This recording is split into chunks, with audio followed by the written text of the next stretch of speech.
Inspired Yeah. like Everything is the same. Okay guys, we're gonna go ahead and get started. Thank you all for coming to Prime's Forging a Career in Branding. It's our third event and we are just so excited to see a lot of familiar faces and a lot of new faces. How many of you guys are members of Prime, just to kind of gauge the room? Cool, we love to see you guys. And for those of you who aren't, welcome. We would love for you to come join us.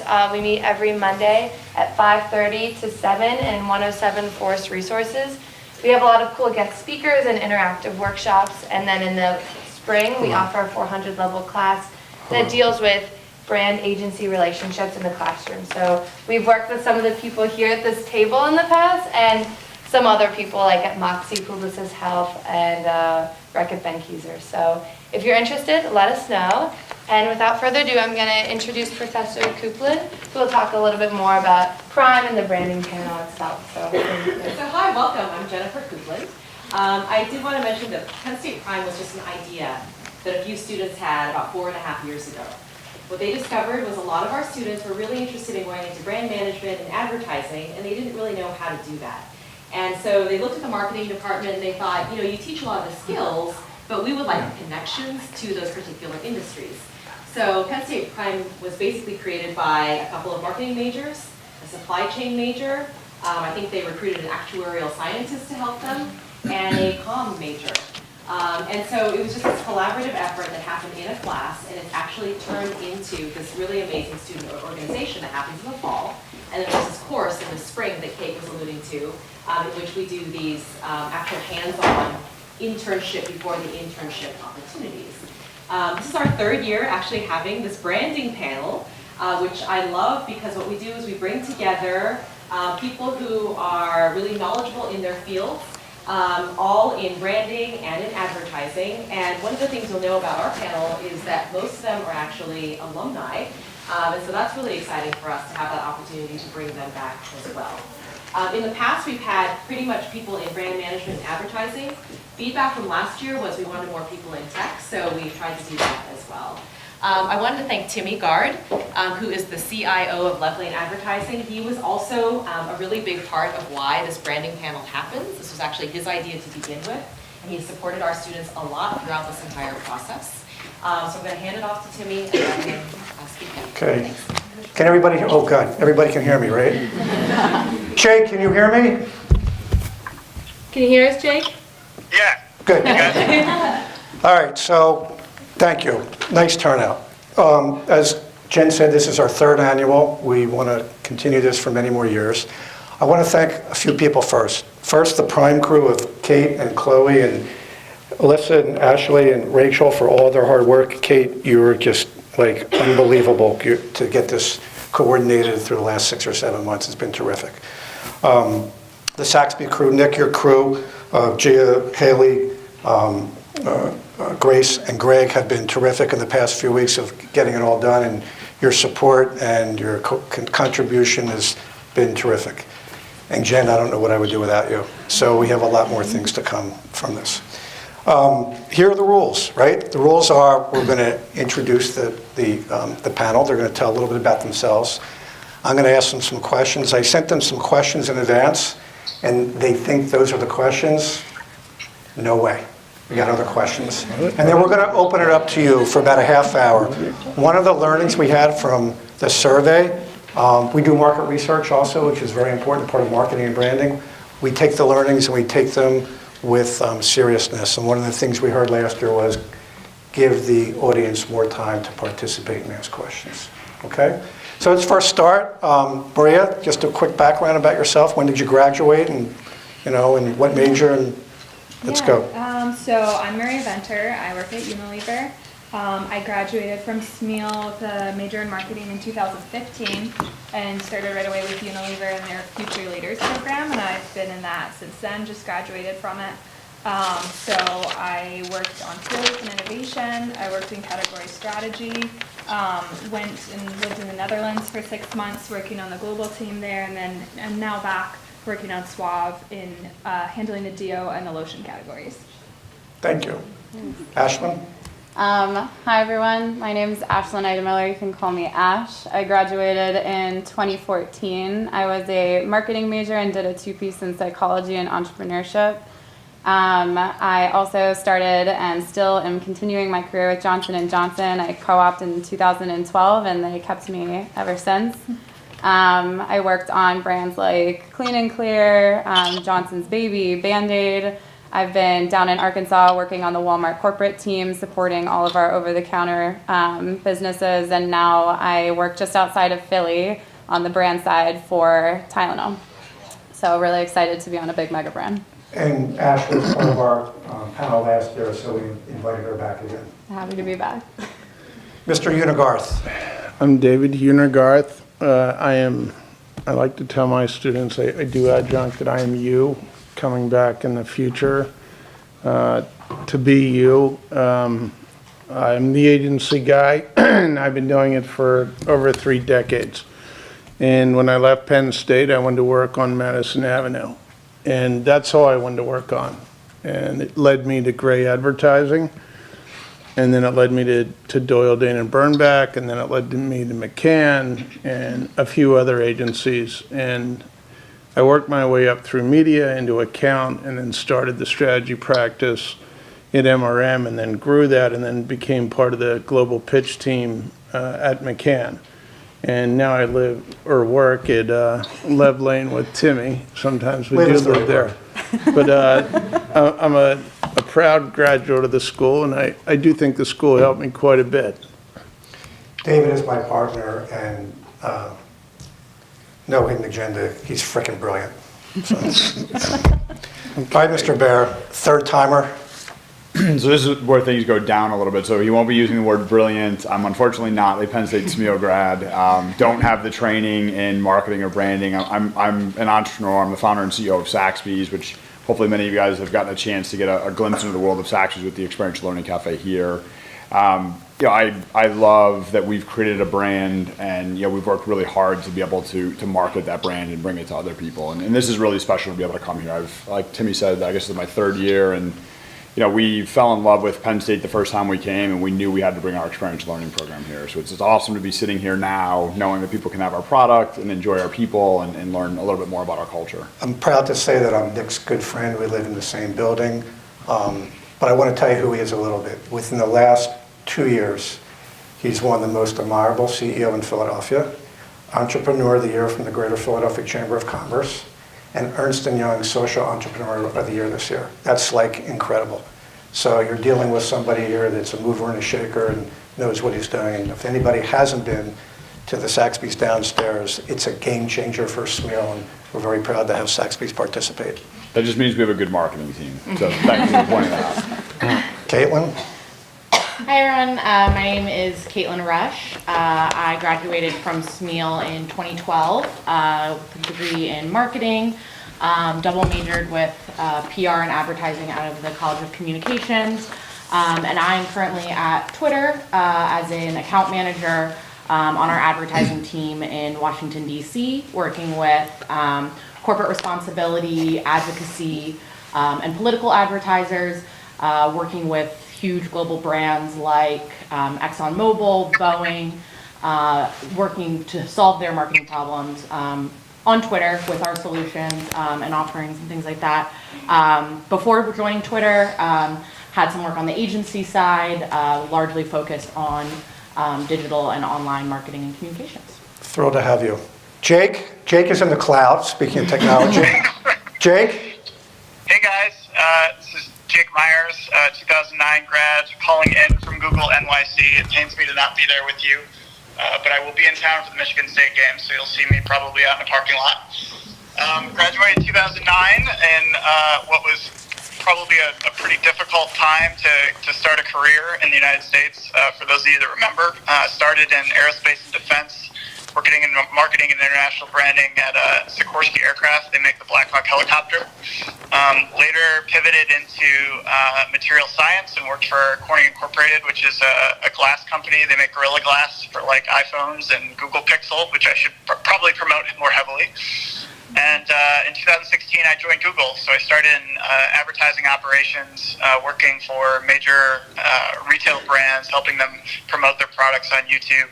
And most recently have pivoted over to the sell side of our business, which is working with basically big online publishers, helping them optimize their ad space and their ad configurations to help them better monetize their properties. So it's a little about me. Okay, thank you. Okay, here we go. So, for the prior 2 years, I've always asked one individual on the panel the very first question, and that was Nick. So who do we think we're going to ask the first question to? It's going to be Nick, but we're going to come at it a little bit different. The first question is going to be directed at Nick, and then the balance of the questions, I'd like to see some interaction with the panel. April 12th, 2018 was a really sad day in Philadelphia, and you know that. That was the day that Starbucks had a terrible incident. Racial discrimination, loss of dignity, and bias. It happened to be a stone's throw away from where Nick and I live, and even closer to one of his flagship stores. This is Starbucks' mission. Listen to this. To inspire and mature the human spirit, one person, one cup, and one neighborhood at a time. More importantly, their corporate values are creating a culture of warmth and belonging, where everyone is welcome, acting encouraged, challenging the status quo, and finding new ways to grow our company and each other, being present, connecting with transparency, dignity, and respect, and delivering our very best in all we do, holding ourselves accountable for results. Now, 2 days later, Kevin Johnson, the CEO, stepped up and said, we were wrong. We made some terrible mistakes. We need to learn from our lesson. This has hurt our brand equity and our brand promise. So my question to CEO Nick of Saxby's, knowing that this happened in our neck of the woods, in the same space, physically and in the business sense, what did you as the CEO do to protect your brand equity and your brand promise in light of compliance and procedures that needed to be put in place, looking for the answers to serve the community, your current customers, and future customers? You guys did hear Timmy say that we're friends, right? I think we all heard that. Last year's was how do you define marketing versus branding, which is not easy in and of itself. Yeah, well, that's buried in here somewhere too. It's more challenging. I mean, obviously, it's a great question, and it is. I mean, it was a very sad thing because although I'm an adopted Philadelphian, I'm a very, very proud Philadelphian. You know, it's a phenomenal city that obviously so many Philadelphians come to Penn State, and so many Penn Staters come to Philadelphia.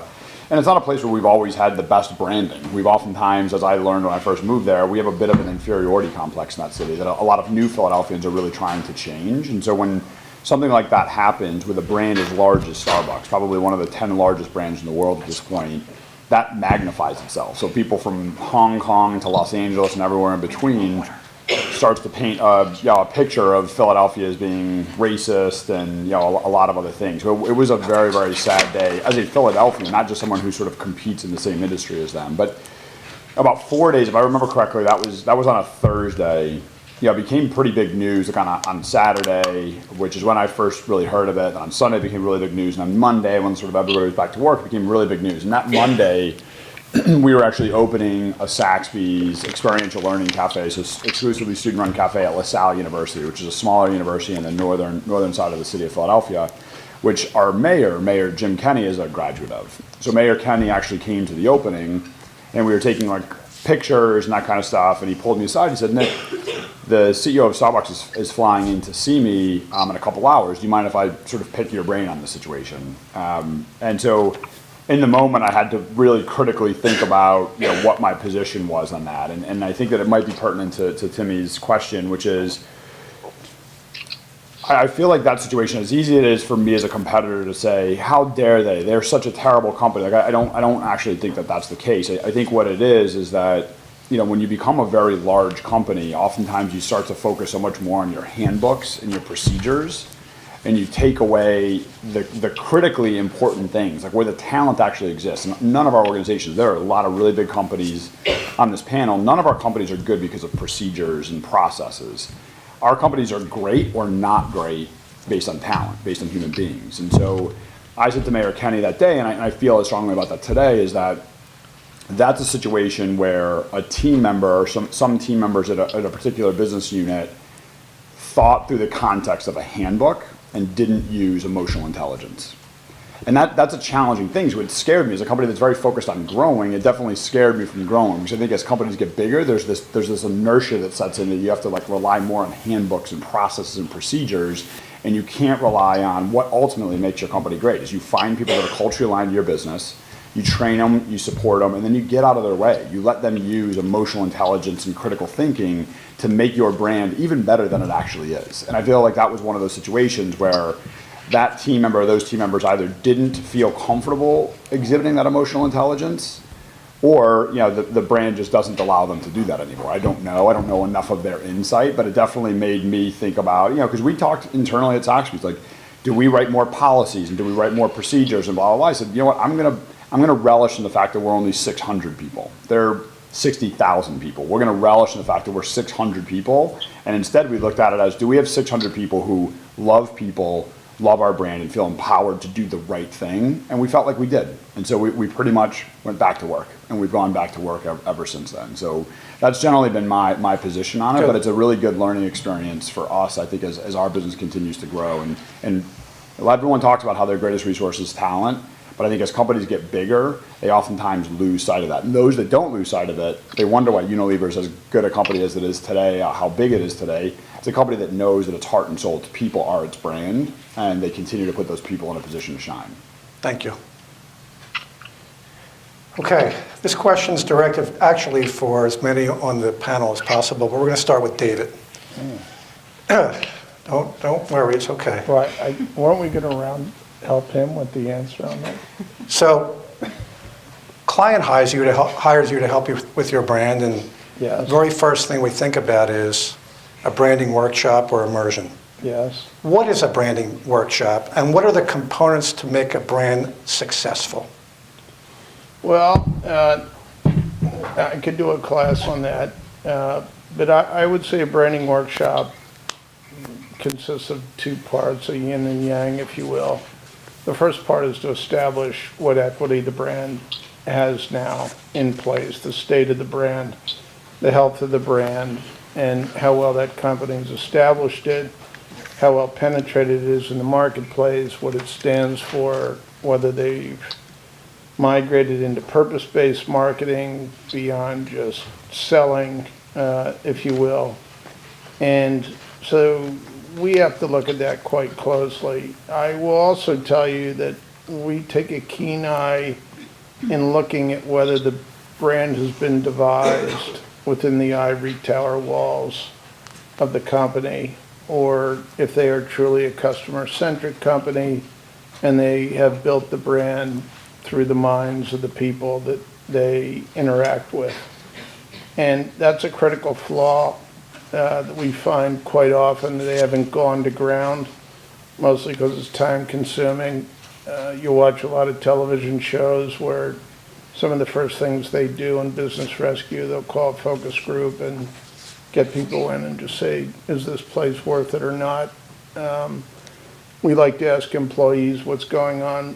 I particularly like to ask lead salespeople, the very, very best salespeople, because I like to see how they've honed the positioning of the company down in their own minds, and then we deconstruct that, and then we compare it to what the outside imagery of the company is. The other part of it is we're going to look at research. We're going to quantify, if they have quantification, and we're doing this with a large health system now, very simple things. How many people know about you? How many people know about what lines of business you're in? How well do they think you do it? How likely are they to come to you if they are interested in you? That's often shocking in itself to companies. Sometimes, like we just did for Rothman, a very large leading institute in orthopedic institute in Philly, we're going to bring people in for focus groups and have them take it apart from there. So I said all that What I didn't even say was some other componentry that we look at, which is what the competition's doing, what places on the chessboard they occupy, what their sell is, quote unquote.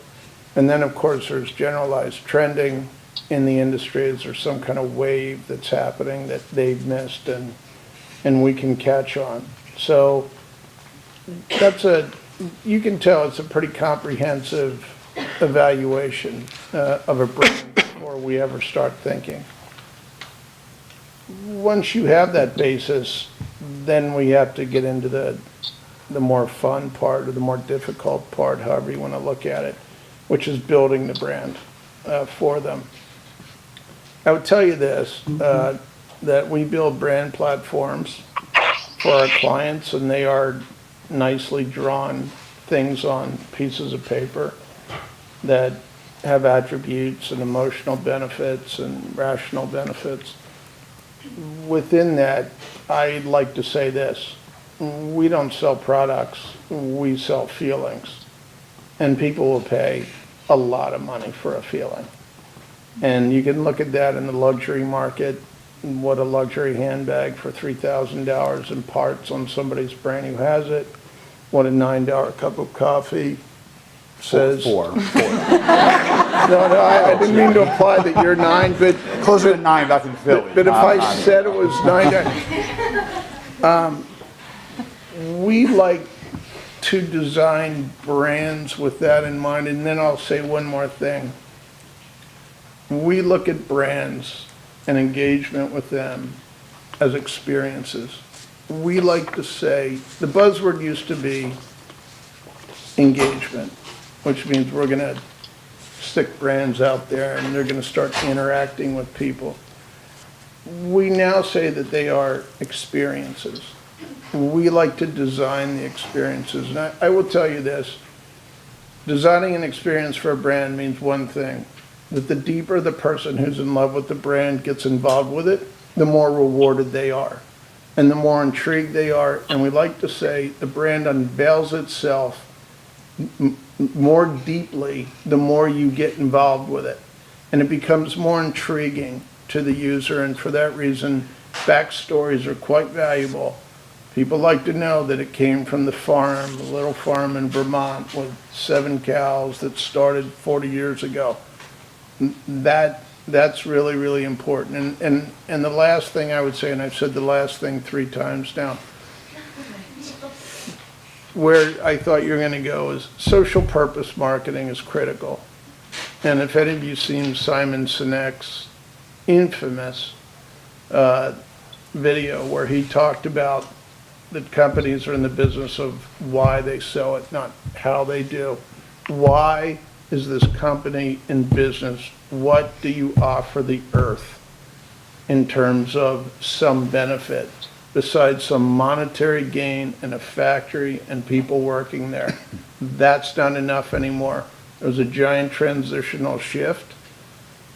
I don't know, a couple decades ago with people who are this age, there's an expectation that the company should be doing good for humanity on top of just selling the product.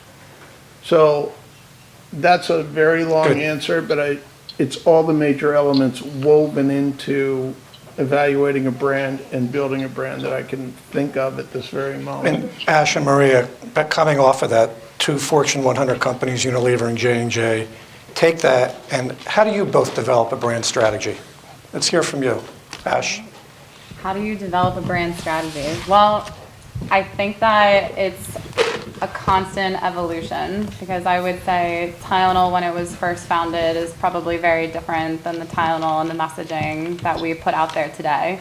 Our job is every day to be evaluating what's happening with our people and how our brand is resonating over time. And Tylenol in of itself has gone through quite a journey over the past couple of years, and I think being in the OTC medication business is really interesting, because I think having a lot of regulations and also the level of trust that you need to establish with the people that are taking those products and hoping that those things will help them get better just kind of puts it on another tier of a responsibility for us. So I would say very similar to, I have to echo everything that you said. I mean, every time I join a new brand, when you're in a bigger company like us, you're never on one brand for the duration of your career.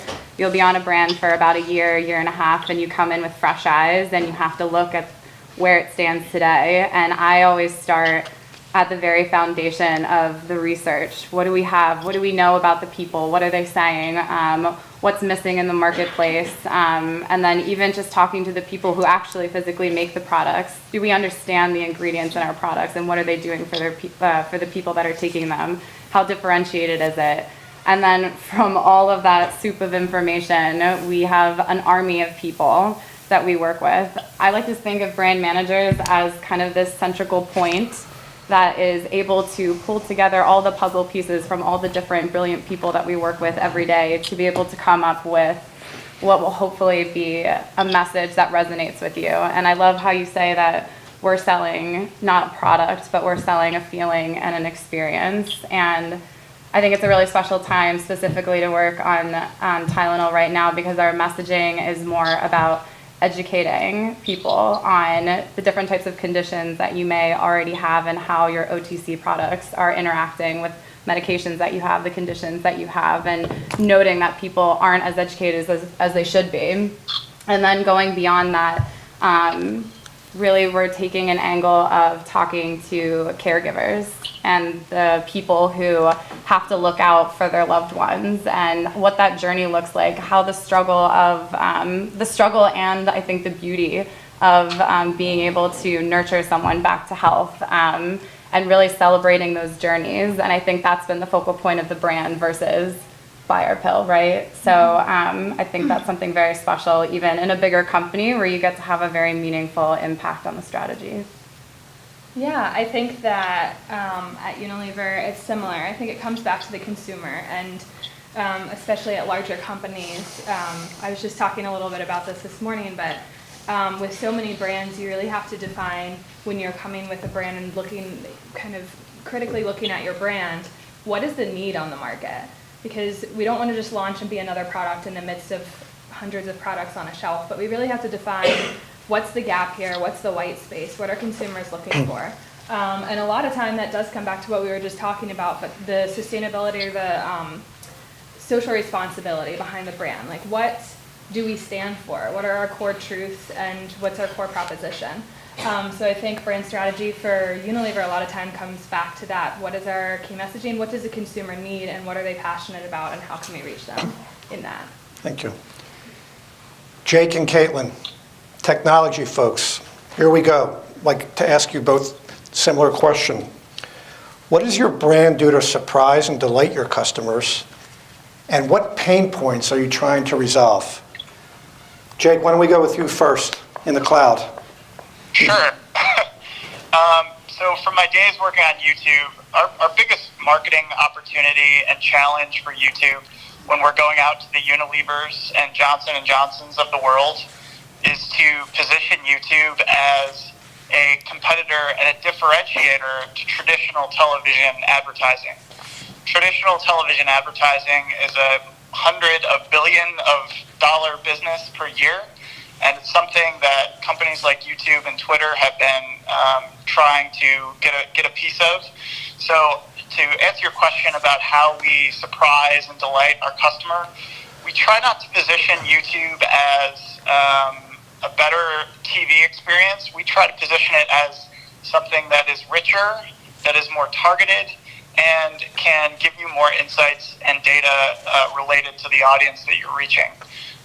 One example of that, and I don't know if anyone in the room has experienced this when you're watching YouTube, but as you're watching YouTube, every once in a while you'll get a question that pops up and says, which of the following not over-the-counter pain relievers would you consider purchasing? And it might say Advil, Tylenol, Aleve, etc. When you actually answer that question, that data goes back to our advertisers and it helps them understand whether or not the ad that they put on TV actually was recalled by your user. So whether or not they were actually engaged with your ad. So that's just one example of a tool that we use to try to differentiate and make our product more competitive. Yeah, so I think, from Twitter, thinking about our brand and our customers, really we have two almost entirely different sets of customers. We have our users, the everyday people who open up the app and scroll through and consume information on Twitter. And we have the advertisers who really fund it all and at the end of the day keep the whole thing going. So I'll speak to both those groups kind of differently. For our users, we have surveyed them, we've talked to them, we've gotten the feedback, and consistently across the board, the number one reason that people come to Twitter is to discover something new. And it really is that leaned in discovery mindset that users are in when they come to Twitter that also is our differentiator when we're going and talking to our advertisers.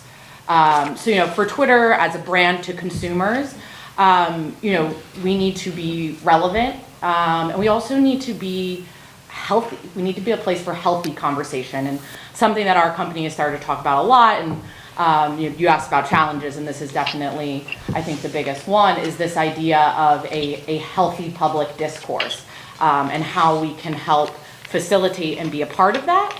And I think there's certainly a perception out there that Twitter is only news and politics, and that it is divisive and it's all trolls, etc. But that is not it. When you come to Twitter, you will laugh, you will be informed. There are all these benefits of it. So it's finding ways to adapt the product to really bring those things to light and to stir the health of the conversation. In terms of our advertisers, like I said, it really is those users that is our differentiator, and that we really focus on. So, we have a mantra that we really hone in on, that, brands' most valuable audiences are on Twitter when they are most receptive. They are leaned in. I mentioned that discovery mindset. A challenge that we face on the advertiser side is we do not have the biggest user base. Facebook is much, much larger. They have a lot more users than Twitter. And while the same people might be on Twitter and on Facebook, they really come to life when they're on Twitter. It's where cultural, things just take off and take shape, different than any other platform. You'll see something on Twitter and days later, it will be part of like the mainstream. But really it starts there on Twitter. And so for brands and advertisers who really want to be a part of this public conversation, shape this conversation, Twitter is definitely the place to do it. Thank you. Nick and David, coming from two different sides, client side, agency side. You just went through a rebranding exercise a few years ago. Mm-hmm. When do you know that a brand is outdated? And David, how do you convince a client that rebranding or new identity or market research should be done as well? You guys can talk about it, or you can answer it first, Nick. But when do you know that a brand is outdated? So in our instance, so we went through I wanted to be very specific about the language when we were doing this. So instead of a rebrand, I really wanted to call it a brand evolution. So we went through this brand evolution. We actually debuted it in April of last year. To many of us, it feels like we did it years ago because it was needed years ago, but we waited too long. It got to the point where, if any of you guys know our backdrop and our story of Saxby's, I created the business with no entrepreneurial experience, really no coffee business experience, but I had this passion to create a business that would do good for the world. David was sort of referring to that because he knows our company, but yeah, that's where I started making a million different mistakes. But we had created this logo that was one step above clip art.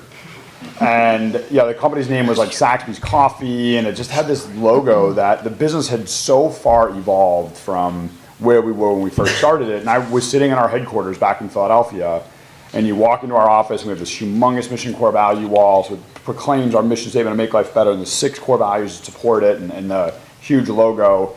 And to answer your question more succinctly, Timmy, when did I know that I needed to change it? When I looked at it and I said, I despise seeing that logo.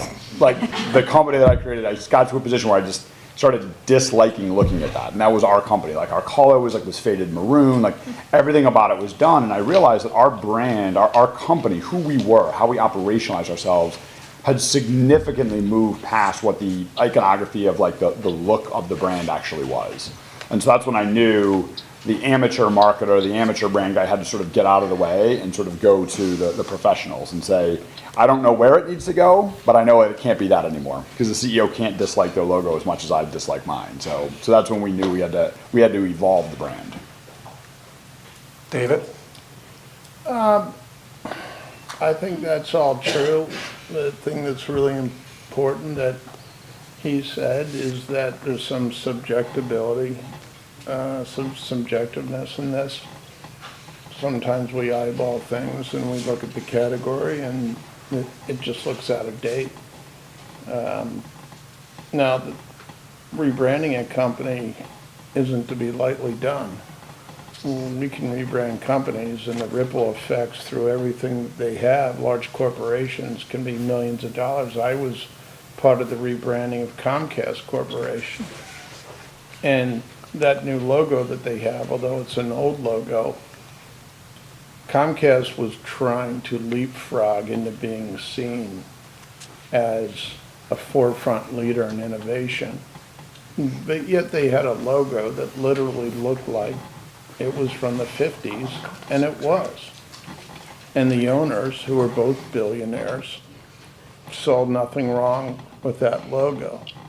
However, to prove the case that a company needs to spend that much money, in particular cases like this where you don't just have a CEO whose subjectiveness is going to just, you're all set, and he's already said go for it.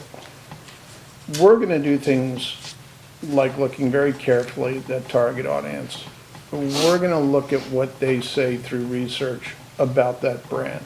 We are going to introduce other imagery and other stories about that brand that can be alternate ways that the brand presents itself.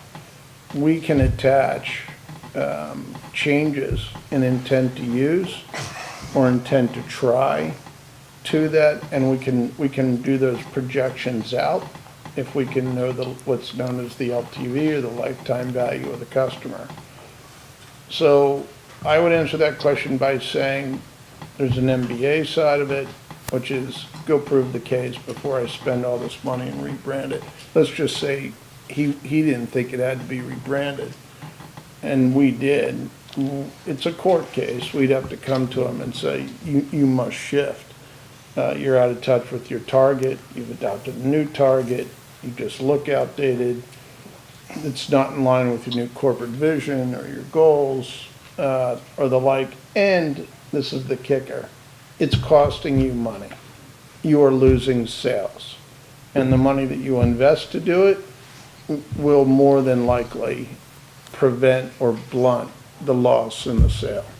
And bringing that full circle, so doing exactly sort of what David said. So we skipped the step of the MBAs needing to tell me that we needed to change the brand or evolve the brand, because I intuitively knew it as someone who had sort of birthed it, but we got to a position where we then needed to do something about it. And I didn't want people that were swayed positively or negatively about their personal experiences with Saxby. So we chose this small brand consulting group out of Los Angeles who had never heard of us before, had never experienced Saxby before, to be able to come in.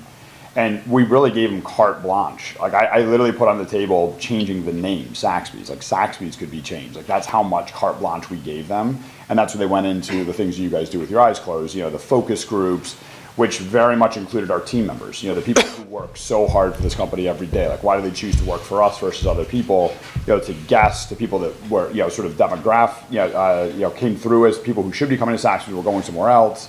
What they all leaned in on, and the things that kept coming back to us were, the brand makes me happy. It's whether the people make me smile or the products that I'm having, the experience of going into their cafes where they play, the music that I want to hear. Like our brand was about happiness and putting smiles on people's faces. And so the colors needed to get sharper so you guys can see it in the cafe that's right on the other side of that wall. I mean, there's bright, vibrant, vivacious colors in there.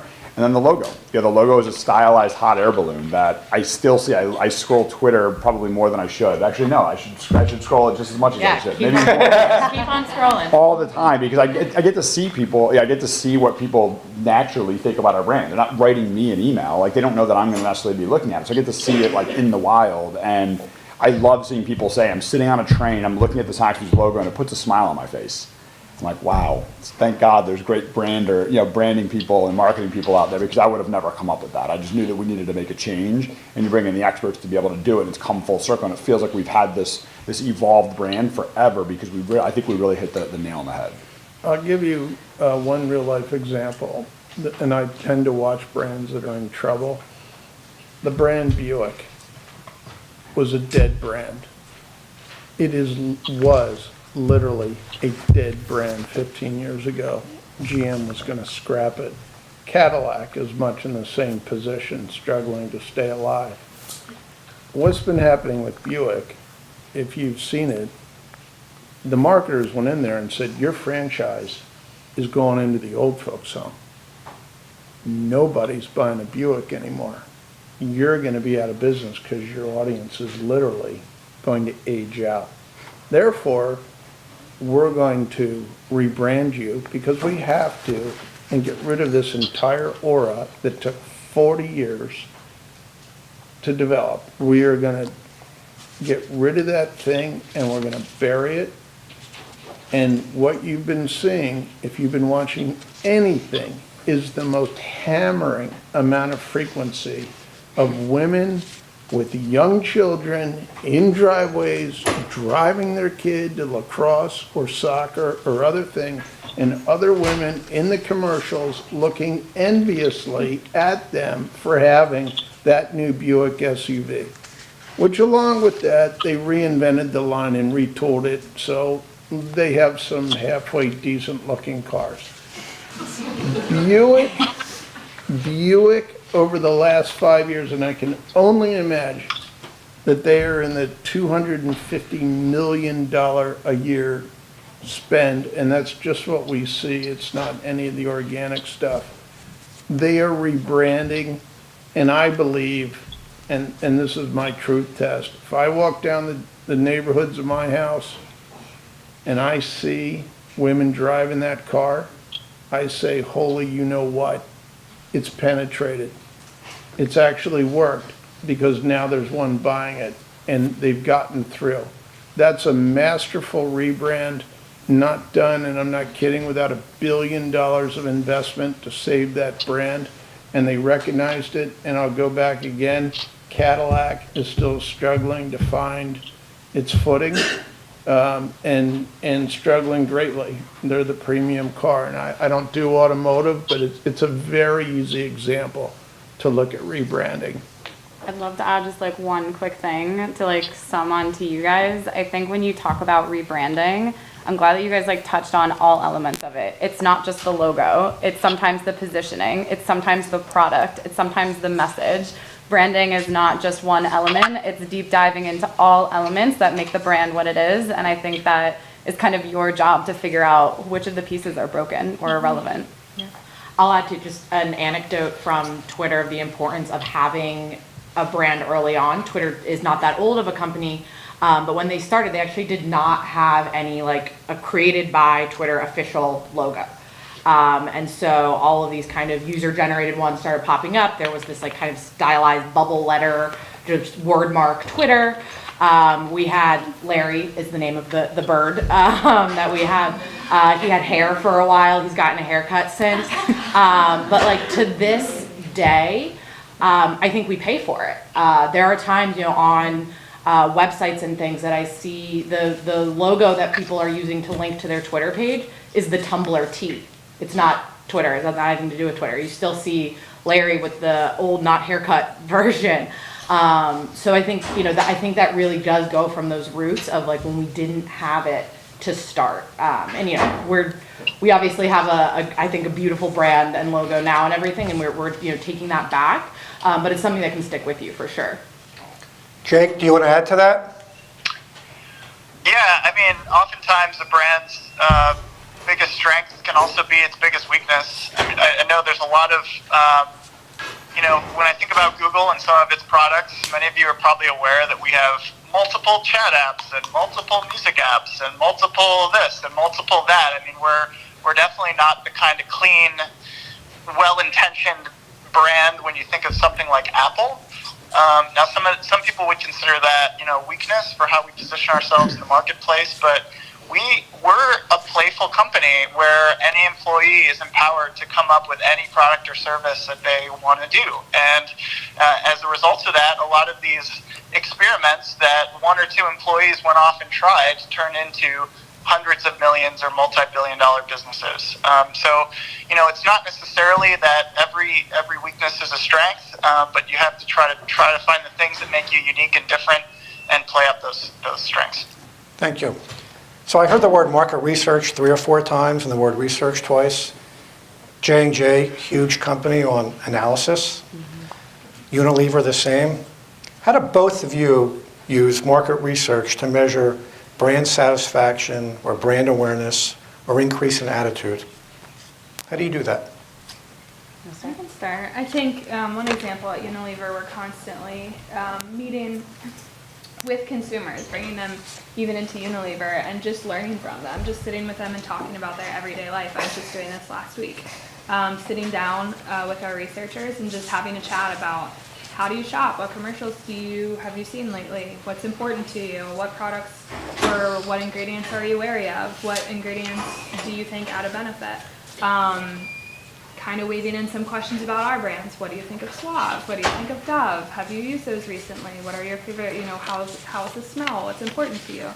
So I think we're using it every day. And going back to brand strategy, it all comes back to we need to be aware of what the consumer is thinking, and the marketplace is always evolving and consumers are always changing. So we have to stay in touch with what people are thinking so that we can make those decisions on when our brand needs to change based on the research we have. Yeah, I'll just echo that and add on that there are so many different resources to do market research, and I will say it depends on how much money you have too, because research is expensive. But some of the things that I look into, you should always look at the people first, because that verbatim, that rich information that you get from the things that your consumers are saying is like the foundation. But once you get that qualitative piece, you kind of have to look to more the quantitative side, and that comes in a lot of different forms too. Glad that we have Google folks on the phone, because Google Analytics and the back end measurement of all of our social media channels and understanding. He actually gave a really great example of when we put an ad out there on Facebook, we have these Google surveys that are solicited to all of you. Not all of you take them, but a good amount do. And they're able to measure things like brand awareness, brand recall, and a number of other things. And I think the most important thing when it comes to market research is to have that strategy and the concrete plan set in place, because there's 1,000 different things that you can measure, but you need to be very succinct on what you're trying to figure out.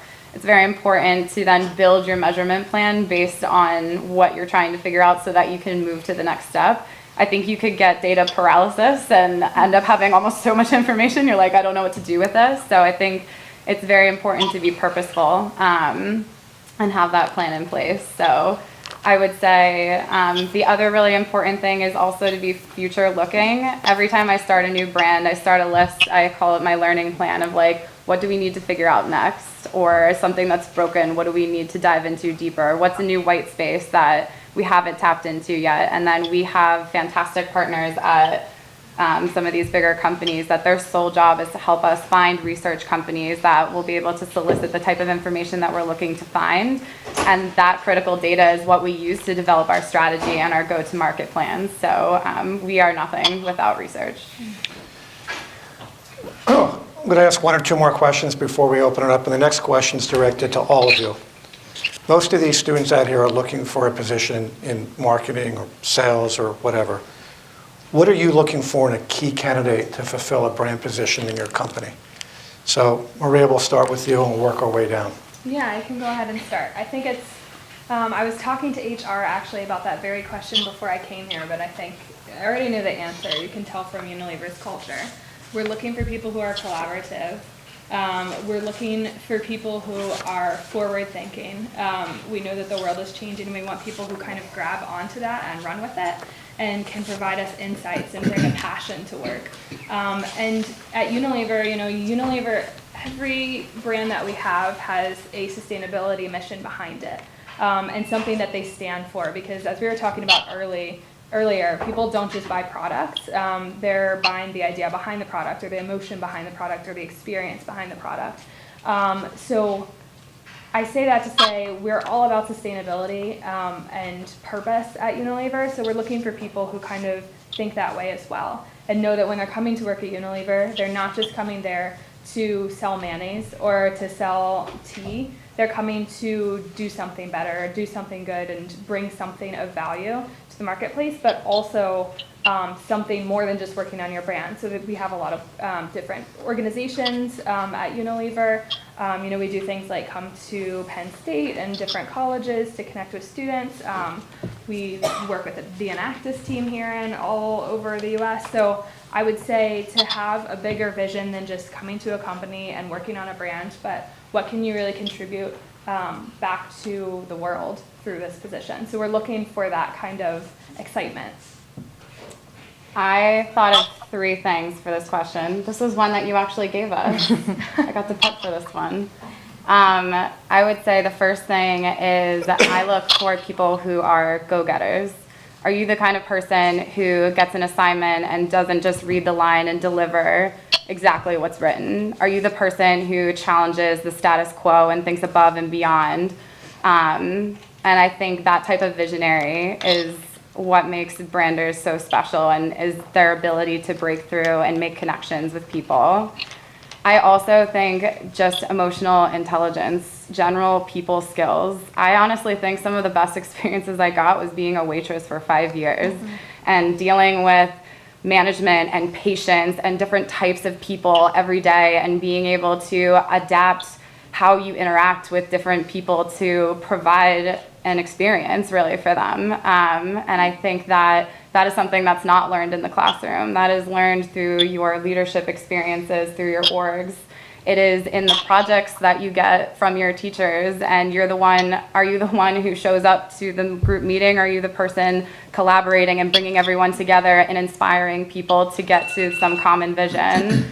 So I think that is a big piece of it. And I think the last part of it is just ambitious, autonomous people who don't need to be given a long list of like, here's your to-do list today. It's you're coming in and you're providing what's going to happen next, and you're going to do it on your own, and you don't need someone to look over your shoulder. So if you feel like that in some way encaptures who you are and who you want to be, that's kind of what we're looking for. David? I agree with much of what she said. This is what I tell my students, or the people that I work with, or young people that come in and say, I'm interested in getting a job. I'm looking for drive. She calls it ambition. I call it drive. And my experience is, out of 100 students, 10 of them might have drive.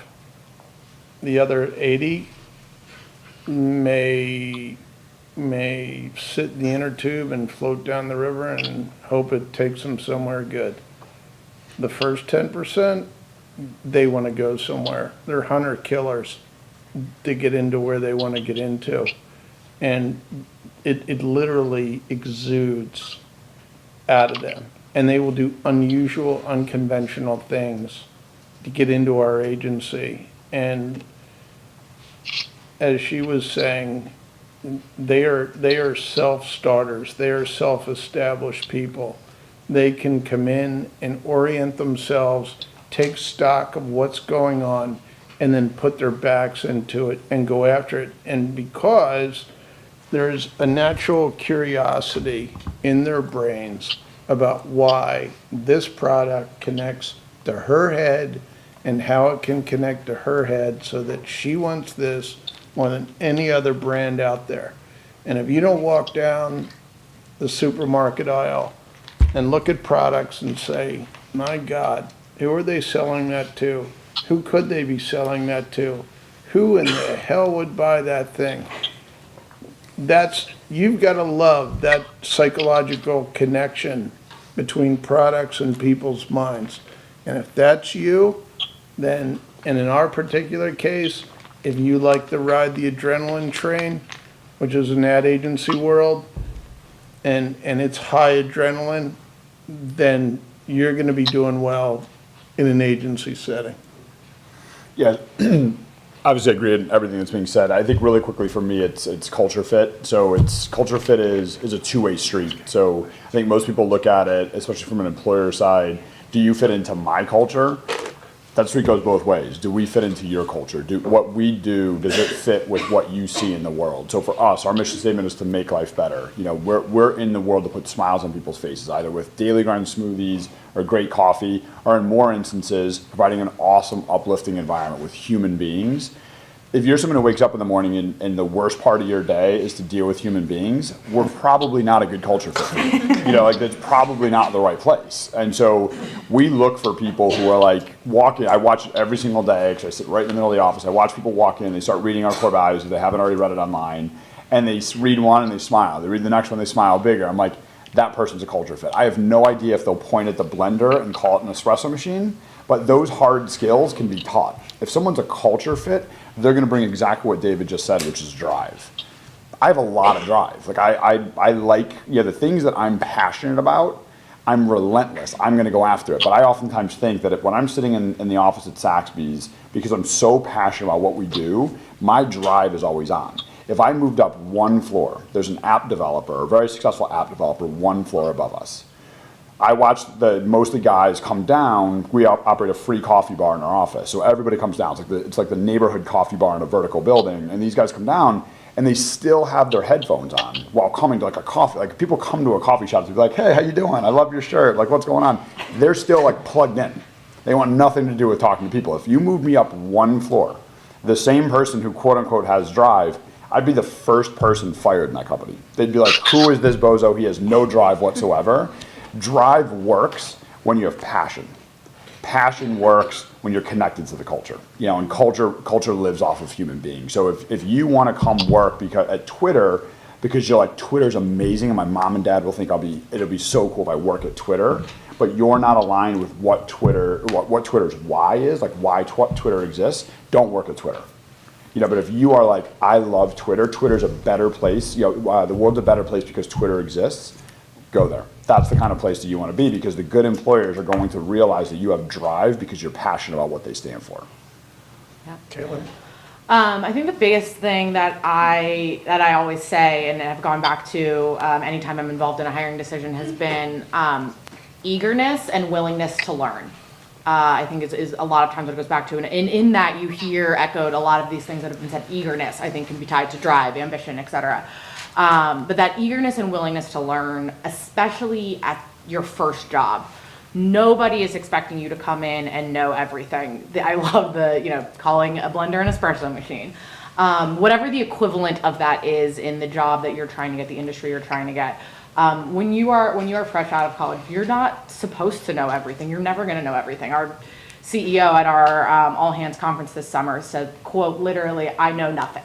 And I think having that kind of mindset though throughout, but being intellectually curious, wanting to learn, being willing and able to learn, raising your hand, signing up, being leaned in and absorbing all of that information and really being a sponge, I think is the best thing that you can do for yourself.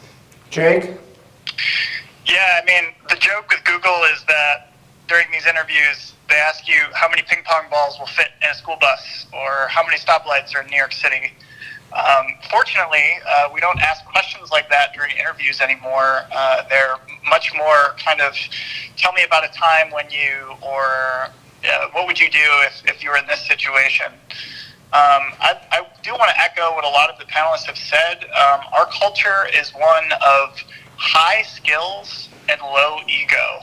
If you come into a Google interview with a three-piece suit on and a tie, and this would shock some of your professors, but really it's not the kind of culture we try to promote here. I mean, my vice president, which is like 2 down from the CEO, shares her office, and it's right outside of a very flat office, so it's not a place where necessarily you want to come and puff yourself up, but it is a place that you want to demonstrate basically emotional intelligence. You want to be a curious person. You have to be a self-starter.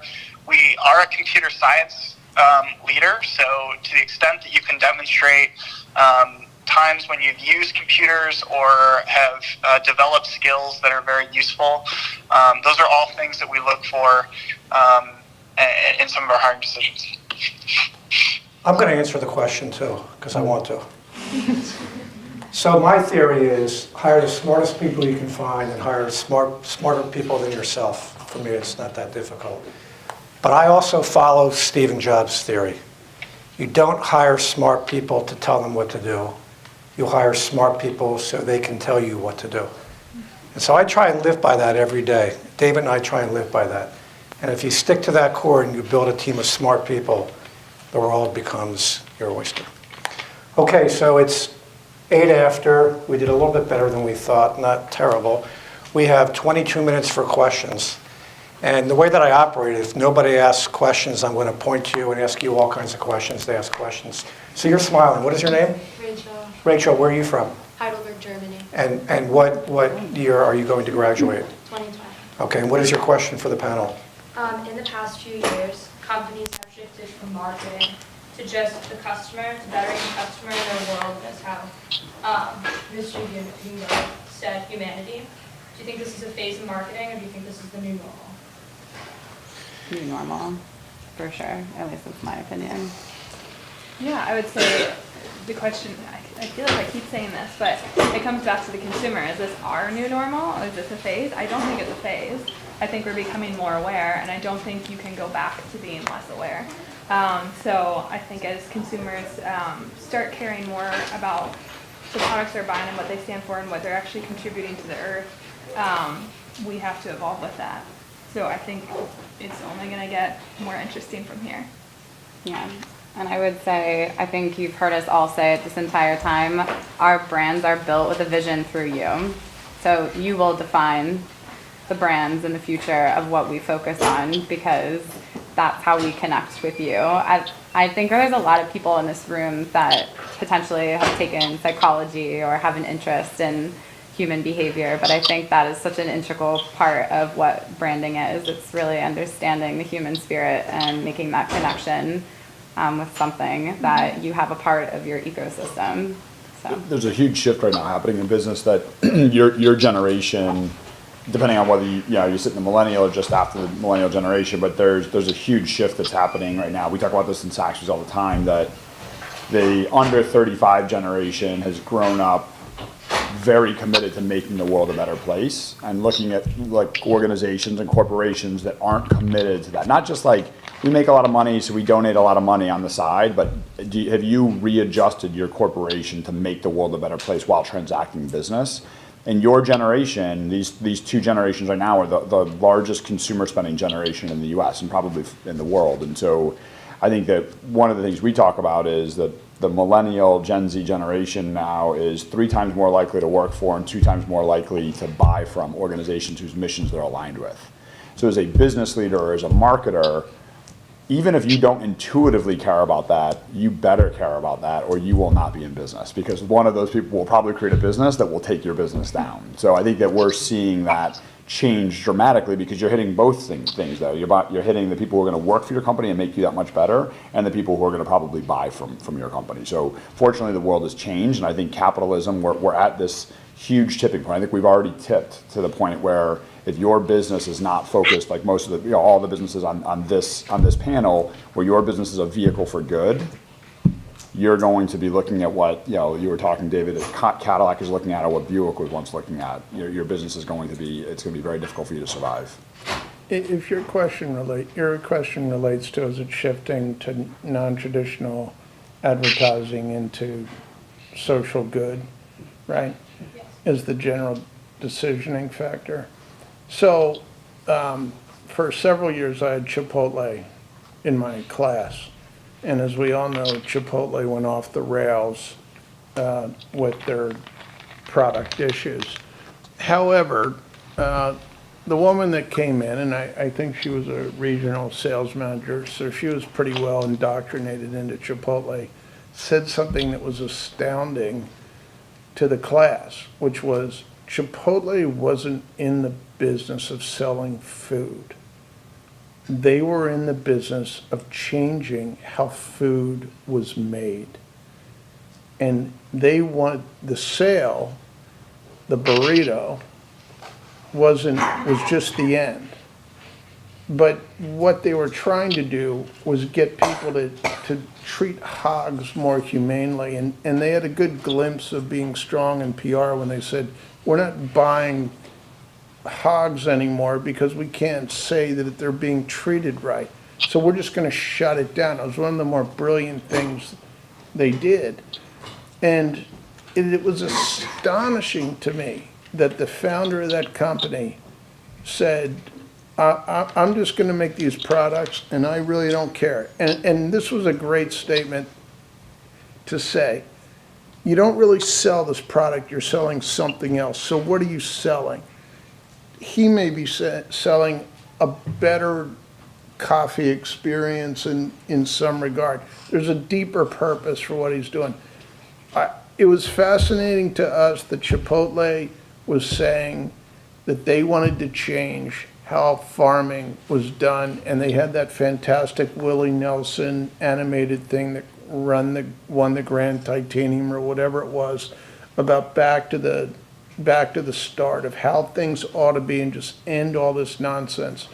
What was equally crazy to us in our class was that positioning was not known to the outside world. They were just people that made big burritos and would throw them on there, and they were pretty cool and pretty efficient, and they'd give you a big one for the amount of money you were getting. That was an incredible discussion about you've lost sight of bringing what your true brand's value is to the surface. Next question. What is your name? Daniel. And where are you from? From Pace, Florida. And what's your favorite movie? That's a rough question. I can answer it. I told you I throw out questions. I said Star Wars can help. Okay. So you got a question? Yes, sir. Okay.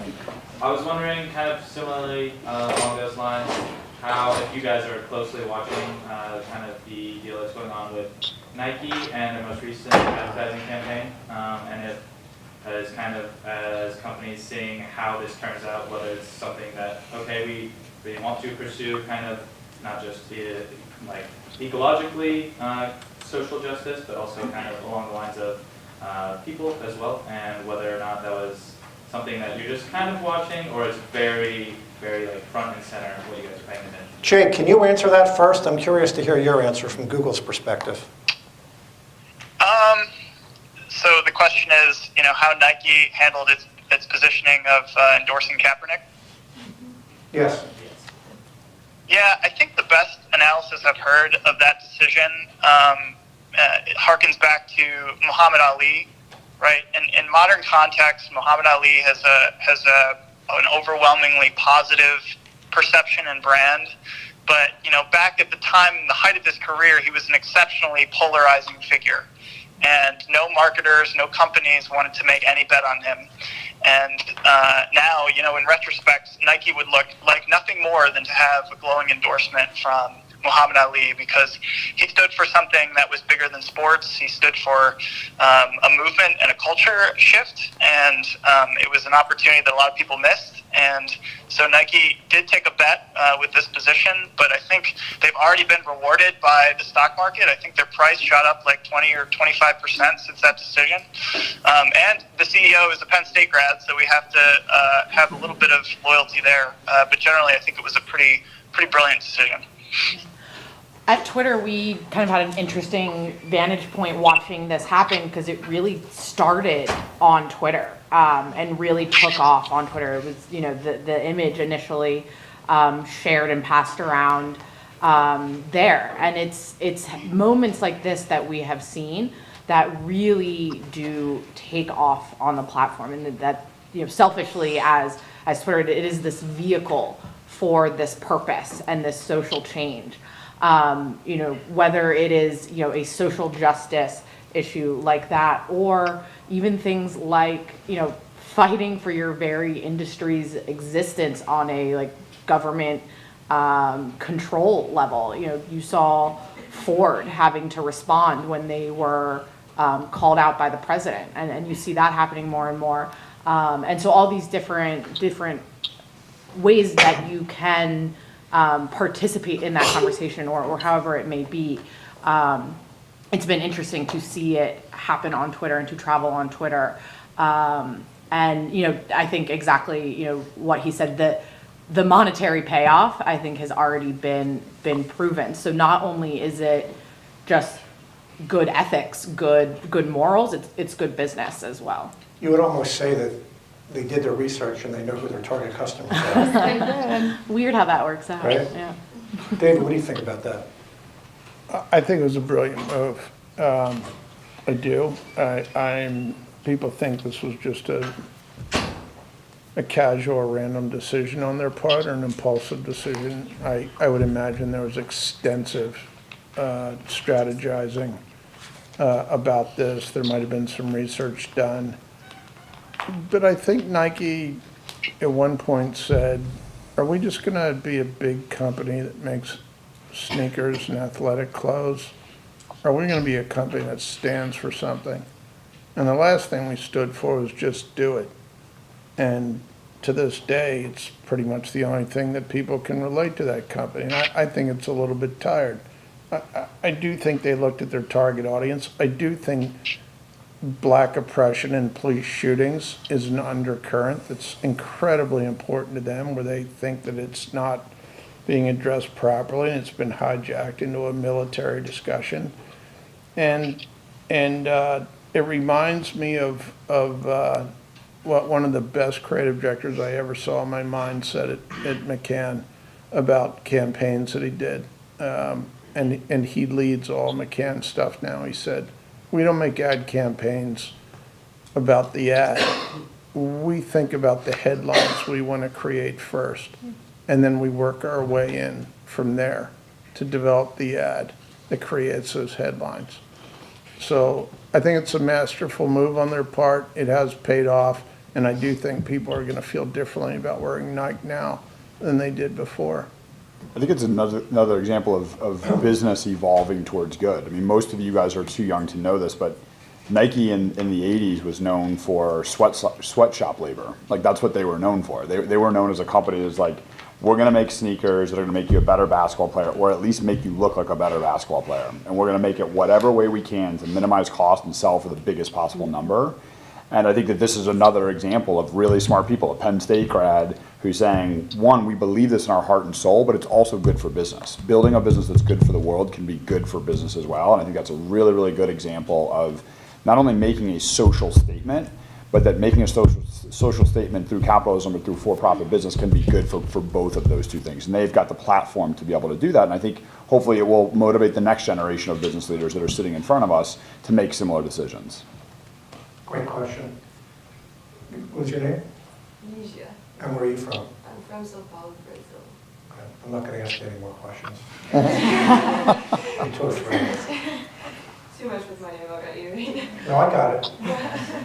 So a question's about rebranding. I know when you're rebranding, you always have to think of like those loyal customers you already have. For example, like Gap, like when they changed their logo, it was a disaster and they paid so much money because of it. Going back with what you said of week, like when you talk about you, like, okay, now moms are driving it, but what about the 65-year-old who were driving that car? Like, how do they respond to that? How are you guys like dealing with situations like that? How can you implement that change without losing your loyal customers? Can you write some of my questions next year? Yeah, that's a good one. I think that's something that Johnson & Johnson deals with on a daily basis. We're a very old company with very old brands who are constantly struggling with that exact battle of maintaining your loyal base. I think the one nice thing is that oftentimes when you've established that loyal base, it's because your mom's mom used it and it's been passed down from generation to generation and it's a household name, and usually that heritage tends to stick with our older generation, and they tend to stick with us even though we start to change and alter some of our communication, because I think every every year we have to think about what the next generation of those purchasers are going to be in order to keep the brand alive and relevant. And I think the last brand I was working on was probably the greatest example of that is Visine, which we thought, we were like, oh, it's got to be like all kids who are using it. It's like the party drop, and you know, it's how you get rid of your red eyes. And we looked at all the data and we're like, okay, 70% of our consumers are 65 plus. Did not realize that. So I know that's not a really succinct answer. I think it all goes back to your brand strategy and where your biggest opportunity is. And we ultimately decided for that brand that after analyzing really the competition, you got to look at your category, what other people are putting out there as well. And the category had shifted into this new realm of, I would say there's a much larger focus on digital screen usage and dry eyes. And that was a very different place than where Visine was, where it was all about getting the red out. So I think as you see your consumer base evolve, sometimes you make very tough decisions to evolve with it, and you hope and pray your loyalists stay with you, but sometimes the priority for the brand changes. Anyone else want to tackle that question? I'll just say that I think a lot of the times, you know, knowing and confidently knowing and doubling down on and you know, being able to say it forwards and backwards and like knowing who your customer is and who that true customer is and keeping them in mind with your decisions. And you know, you can change all the bells and whistles in the world, but if you know that you are still serving them and still adding value to them and being true to them while making the necessary changes you have to stay alive, like I think you'll survive. You know, Buick being the example, you know, perhaps their, you know, the packaging is a little bit different, the message is a little bit different, but at the end of the day, if they're still making reliable, safe cars, those people aren't going to leave them. You know, if they came out with like a hot rod or something like that, like maybe that would be like, you know, a bridge too far of really abandoning, you know, their core values and their core customers. One more question before our reception, I promised you. We'll get you also. You're wearing a tie, so you deserve a question. What's your name? We're not Google. And where are you from? And what's your favorite TV show? Game of Thrones. Okay. You have some questions for us? Fire away. My question was regarding Saxby's, and what I was really wondering was that, like, obviously the coffee shop industry and it's so large, and there's so many different brands and so many. So I was wondering what you would say really separates Saxby's from all the other brands, and I'm not sure if you founded Saxby's, but if you did, I mean, what would you say is the core concept of Saxby's that is completely unique to them and like separates them from all the other random places in mind? Yeah, it's a great question. I did found Saxby's, and I'll do the quick version of this because I know we've got I think the reception and stuff, and then I'd love to talk to you more about it afterwards. But the super quick version of this, and I tell this story all the time because it's much more sort of an entrepreneurial story, but I think it is pertinent here to the branding side as well. My parents were super young when they had me, didn't get an education, and my dad started sweeping floors in a warehouse when I was a kid. And I watched for 18 years growing up in that house how every single day when they got up to go to work, they did it with dread. And they did it with, I'm going to go to a place I don't want to be, work with people who don't care about me, there's no future in what I'm doing, and what I'm doing is not important. So first person in my family to go to college, by the time I'm graduating, trying to figure out what the heck it is that I wanted to do. I wasn't as smart as you guys where I was focused on I'm going to be in branding or in marketing. But what really dawned on me was I was going to make a difference in this world. You know, I was sitting in a place where I could go to college and go to a really good college and sort of be able to choose my path. Because I had a few people in my life, when I tried to take a left, they made me take a right. And I heard them tell me as I got to that position that that's the greatest feeling in the world. When you do something for somebody else, it's the greatest feeling in the world. I could buy a suit and feel really good in it today. It feels less good tomorrow. But if I do something for someone, I give someone an opportunity, I give someone a job, or I do something good for the world, that feeling gets better every single day that goes on. So I wanted to be able to build a career out of that. I chose the coffee business not because I grew up on like a Brazilian coffee farm. I chose the coffee business because this is the most inclusive industry there is, period.